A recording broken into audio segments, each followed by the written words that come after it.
at that point, you know, in nursing school, I actually felt very akin to the call by President John F. Kennedy to give service, you know, that all the youth should give some type of service, volunteer, do something important with your life.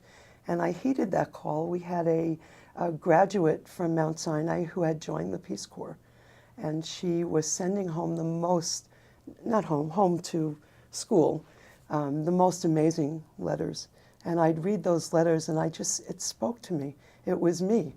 And so I made it a condition of my marriage that marry me and we're joining the Peace Corps.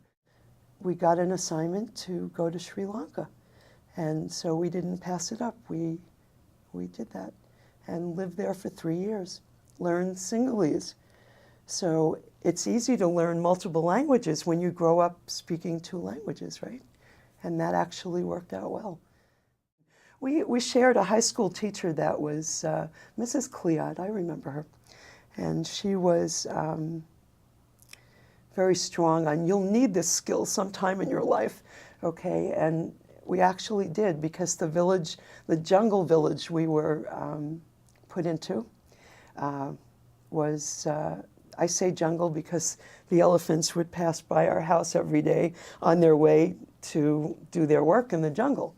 And they'd rip up our manioc, which is a root like a potato, manioca, and they'd rip it up and eat it to gain sustenance to go do their work.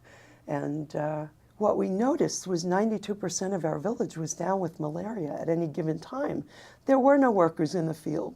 They were sick, so sick. So there I was, registered nurse, husband who had some background, and we actually opened a malaria clinic.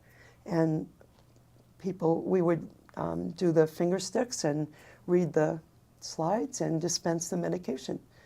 And the local jungle apothecary actually had the medication free, dispensed from the government, but he was charging for it.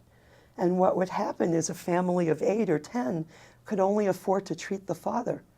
But they didn't understand how malaria works and how if you don't treat the entire family at the same time, it just ping-pongs back and forth.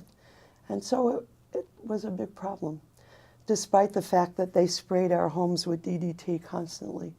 It was hard to control malaria, very hard.